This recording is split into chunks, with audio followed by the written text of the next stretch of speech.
দর্শক, এরই মধ্যে আমরা দেখতে পাচ্ছি জাতীয় ক্রিকেট দলের সাবেক খেলোয়াড় আশরাফুল কিন্তু খুব সুন্দরভাবে খাবার গ্রহণ করছেন।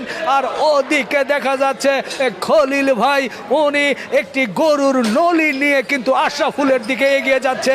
দেখা যাক আশরাফুল সজোরে আঘাত করে মাঠের বাইরে পাঠিয়ে দিয়ে ছক্কার ব্যবস্থা করে কিনা। তো আমরা একটু আশরাফুল ভাইয়ের সঙ্গে কথা বলতে চাই। তাড়াহুড়া তো, তাই তাড়াহুড়া না হলে আরো ভালো হবে। আচ্ছা। এখন তো তাড়াহুড়া না।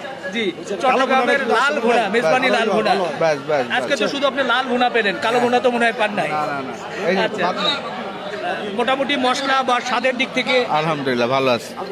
জি। ভালো। ছোট্ট করে একটু বলবেন মানটা কেমন, স্বাদ খলিল ভাই আছে? না না, ভালো, আলহামদুলিল্লাহ ভালো।